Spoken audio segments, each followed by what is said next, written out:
257 Le malheureux des vers transparents, scintillant sous la lumière des étoiles, sortait de la paume détendue de la dame, leur mouvement dissimulé dans une fissure insaisissable. La fissure, autrefois invisible, avait désormais la teinte de la lumière des étoiles. Et d'une traction vigoureuse, le voile transparent voilant ce monde laissa échapper un gémissement terrifiant, incapable d'en supporter le poids. Il s'est séparé avec force, cédant à l'élan imparable. Au milieu d'un fracas indescriptible, la crevasse s'est déchirée, se transformant en une cavité colossale ornée de points étoilés scintillants. Cela ressemblait à l'entrée d'un tunnel menant à un royaume inconnu. En un instant, la femme en robe orange a disparu du désert. Assise dans la voiture berceau, l'expression de Lady Moon vacilla. Elle ordonna aux créatures démoniaques tirant la voiture de la suivre dans le tunnel. Madame Judgment suivait de près.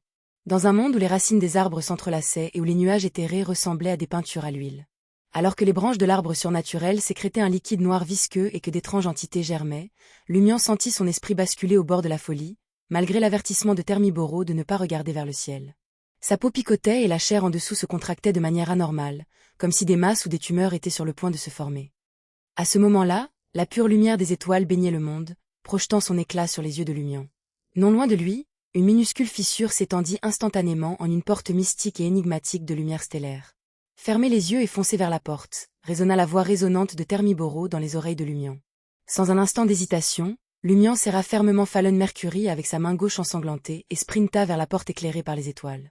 Fermant les yeux, Lumian s'appuya sur la compréhension instinctive d'un chasseur de la localisation spatiale et de la distance précise, atteignant sa destination en quelques enjambées. Imperturbable par les changements qui l'entouraient ou par les dangers qui le guettent, il s'est jeté dans l'inconnu.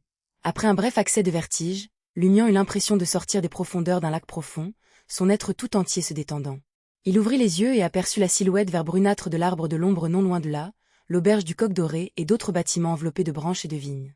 Il a vu des rues divisées par des forces particulières dans diverses parties de la nature sauvage, des marchands et des passants se livrant à leurs désirs individuels, et Franca sautant gracieusement d'une fenêtre du 2e étage de l'auberge du Coq Doré. Il avait quitté le royaume alternatif de l'arbre des ombres, mais il n'était pas revenu au monde tangible. Franca a également aperçu Lumian à proximité.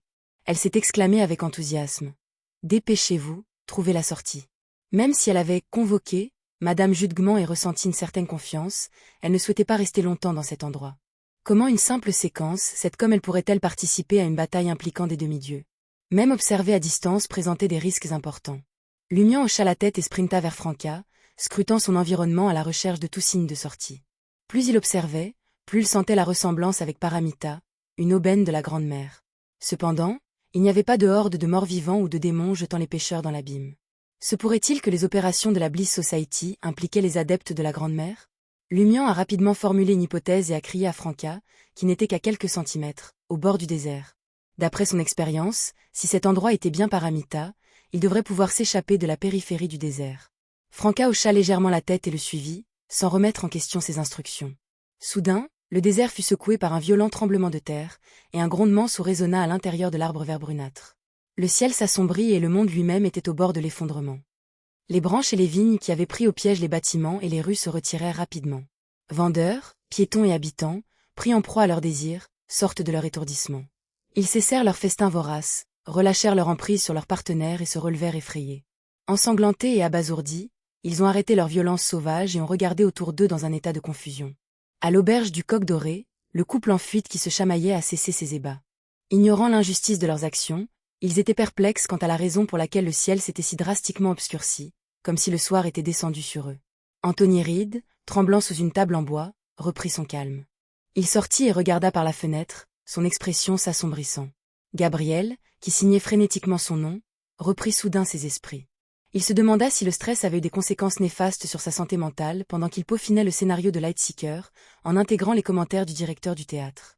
Pavar Nisson, propriétaire du bar souterrain, a mis de côté son pinceau mais n'a pas pu détourner son regard de la planche à dessin. Même s'il ne l'avait esquissée qu'à la hâte, il estimait que c'était l'œuvre la plus remarquable qu'il ait jamais réalisée. Cela dépassait même ses normes les plus élevées.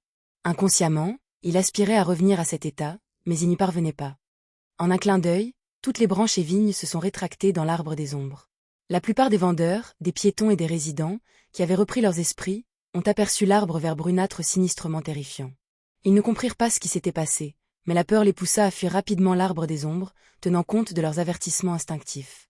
À ce moment-là, Susanna Matisse, ses cheveux turquoises flottant au vent, s'est matérialisée au sommet de la cime éthérée de l'arbre. En dessous d'elle se tenait Charlotte Calvino, affichant une expression de déception, de frustration et de haine. La fuite de l'offrande sacrificielle a signalé un échec temporaire dans leur sacrifice. Ils quittèrent rapidement le royaume alternatif pour échapper aux répercussions de l'affrontement au niveau des demi-dieux.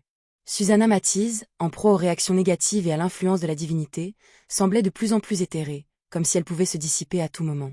Lumian et Franca, courant vers la lisière du désert, clignotaient dans son regard affaibli, mais elle n'avait pas le pouvoir de les influencer. Dans des circonstances normales, sa fusion avec l'arbre des ombres lui a permis d'exercer ses pouvoirs à distance. Cependant, les réactions négatives provoquées par l'interruption du rituel et la corruption incontrôlée qui a suivi la descente du Fils de Dieu ont failli lui coûter la vie. Elle était maintenant dans un état extrêmement faible. L'esprit tenace et maléfique qu'elle était, Susanna Matisse a refusé de se rendre si facilement. Elle aspirait à capturer Lumian et à le ramener dans l'arbre des ombres pour reprendre le rituel inachevé. Une fois plus, les branches et les vignes de l'arbre des ombres se sont rapidement étendues, prenant au piège un malheureux vendeur et le hissant dans les airs. Leurs épines transpercèrent sa chair, absorbant l'essence vitale qui pourrait rajeunir Susanna. Cela revenait à utiliser l'arbre des ombres pour entrer dans un état onirique, drainant de l'énergie pour conduire progressivement la cible vers sa disparition à travers une sinistre rencontre. Cependant, le processus était devenu rudimentaire et accéléré ou une épreuve accélérée. Les vendeurs, les piétons et les résidents piégés dans la nature ont poussé des cris terrifiés alors qu'ils s'enfuyaient frénétiquement en voyant la déferlante de monstruosités de branches et de vignes vert brunâtres et leurs compagnons hissés dans les airs. Le couple en fuite, bien enveloppé dans une couverture, s'est précipité hors de l'auberge du Coq Doré, suivant le sillage d'Antoniride vers la lisière de la nature sauvage. Derrière eux se trouvaient Gabriel, Pavarnisson et les locataires qui n'étaient pas encore partis travailler. Devant eux se pressaient vendeurs et piétons dans une bousculade chaotique. Un à un, les évadés en fuite ont été happés par des branches d'arbres et de vignes, leurs appels à l'aide perçant l'air.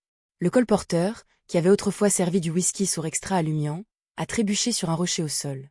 Dans un désespoir total, il a vu des vignes turquoises ramper sur son corps, couche après couche, l'engloutissant entièrement. Sentant l'agitation, Lumian tourna la tête et se concentra sur la scène pendant plusieurs secondes avant de ralentir progressivement son rythme. En voyant cela, Franca a juré. « Envisagez-vous de revenir en arrière et de les sauver ? Bon sang, connaissez votre place. Vous n'êtes qu'un criminel recherché, un chef de la mafia. » Lumian ne s'arrêta pas, mais il ne pressa pas non plus ses pas. Lui et Franca se rapprochaient de plus en plus de la lisière du désert. À ce moment précis, les oreilles de Lumian résonnèrent avec la voix majestueuse de Thermiboro. Cette fois, l'ange de la inévitabilité n'a pas prononcé les phrases une à une. Au lieu de cela, il injecta à intervalles réguliers un long paragraphe dans la conscience de Lumian. N'avez-vous pas accepté votre destin ? Après avoir enduré la puissance de l'inévitabilité, il y aura naturellement une corruption correspondante. À partir du moment où Cordu a été anéanti, tu es devenu le malheureux. Ce n'est pas moi qui ai exercé une influence sur toi dans de nombreuses affaires passées, c'est plutôt votre malheureux destin qui a joué son rôle. En tant qu'âme malheureuse, non seulement vous souffrirez de malheur, mais aussi ceux qui vous entourent et vos proches. Si ce n'était de votre manque de connaissances en mysticisme, qui a permis à Susanna Matisse de découvrir le problème dans votre corps et de commencer à contacter Hugues Artois au sujet de l'utilisation de l'explosion d'une usine chimique pour l'arrangement sacrificiel, la mère de Jenna ne se serait pas suicidée et le frère de Jenna ne serait pas descendu dans la folie. Si vous aviez été suffisamment prudent, lorsque Flamand a repris conscience et bu avec vous, vous auriez pensé à chercher une opportunité de consulter un véritable psychiatre. Il n'aurait peut-être pas choisi la voie du suicide. Si vous n'aviez pas seulement prévenu Rure, mais aussi restreint ses mouvements, il n'aurait pas succombé à nouveau à la maladie et n'aurait pas connu une mort rapide. Michel n'aurait pas perdu sa volonté de vivre. Tout ce malheur leur a été causé par vous. Mon existence n'est pas seulement un atout qui vous accorde des avantages et le pouvoir de dissuader les autres, mais aussi une malédiction inéluctable. Ce n'est qu'en vous inclinant devant l'inévitabilité et en me libérant de mon sceau que votre malheur pourra prendre fin. Si vous continuez sur ce chemin, vous ne pourrez pas sauver ceux que vous souhaitez sauver. Vous ne pourrez pas protéger ceux que vous souhaitez protéger. Vous ne ferez qu'amplifier leur malheur. Le moment venu, ceux qui implorent de l'aide ici périront. Gabriel périra. Charlie périra. Jenna périra. Franca aussi connaîtra sa disparition. Lumian s'arrêta brusquement, le visage tordu par l'angoisse. Il ne pouvait plus cacher la douleur qui le consumait. Franca a crié une fois de plus, « Ressaisissez-vous. C'est bien beau de faire de bonnes actions quand tout va bien. Mais maintenant, nous devons nous échapper et demander l'aide des Beyondés officiels. Qui sait ce qu'il adviendra de ces batailles de demi-dieux ? Susanna est maintenant comme une séquence 5 dotée de capacités divines. Ce n'est pas quelqu'un que nous pouvons gérer. Ces gens n'attendent pas l'aide d'un méchant qui aime faire des farces à eux. À proximité de l'arbre vert brunâtre, de nombreux individus pendaient déjà à ses branches. Avec un swoosh, Gabriel fut soulevé par quelques vignes vertes, et les pages éparses du script Lightseeker flottèrent jusqu'au sol. Pavarnisson, le propriétaire du bar souterrain, se tenait à côté de lui, le corps empalé par une pointe saillante. Parmi le couple en fuite, la femme a trébuché et a couru plus lentement, finissant par trébucher sur une branche et se faire prendre au piège par les vignes. Le jeune homme enveloppé dans une couverture s'est alarmé et a continué son chemin. Cependant, après quelques pas, il s'arrêta brusquement, se maudissant. Dogsh asterisk T. Avant de pouvoir terminer sa phrase, il s'était déjà retourné et s'était précipité vers son partenaire. Serrant les dents, il chercha à arracher les vignes et à l'aider à se libérer. Des cris désespérés et des cris terrifiés se sont répercutés dans le désert. Les poings de Lumian se serrèrent involontairement. Soudain, il laissa échapper un petit rire et parla. « Alors, êtes-vous considéré comme proche de moi? Après tout, tu résides dans mon corps. Allez-vous aussi rencontrer le malheur? Je sais que je ferai face à d'innombrables échecs, mais je persisterai encore et encore dans la poursuite de cet espoir insaisissable et apparemment insignifiant. Si j'avais choisi de me rendre, j'aurais été vaincu depuis longtemps. Et maintenant, il y a encore une chance de succès. » Sur ce, Lumian fit un pas de plus et continua son sprint vers la lisière du désert. Même si Franca ne pouvait pas comprendre ses marmonnements, elle était heureuse de voir qu'il avait pris une sage décision. 2 à 3 secondes plus tard, ils atteignirent tous les deux la lisière du désert. Lumian maintint délibérément ses distances avec Franca, puis étendit soudain les bras et la poussa dehors. Prise au dépourvu, Franca a regardé, sous le choc, son corps quitter progressivement le désert. Elle se tourna pour regarder Lumian. Lumian a souri et a parlé doucement. Une fois, j'ai partagé leur désespoir, leur douleur et leur désir d'aide. Et pendant ce temps, quelqu'un m'a tendu la main. Avec ces mots, il pivota et sprinta vers l'arbre vert brunâtre. Dans la pénombre du désert, des flammes pourpres se sont allumées sur son corps. Cette fois, la cape de feu ne l'isolait plus de ses vêtements, brûlant sa peau et sa chair. Il avait l'intention d'utiliser la douleur constante pour résister aux divers désirs qu'il rencontrerait ensuite. Alors qu'il courait, son regard se fixa sur Susanna, ses cheveux turquoise entrelacés. Pourtant, il a vu non seulement l'esprit de l'arbre déchu, mais aussi la figure gravée dans sa mémoire.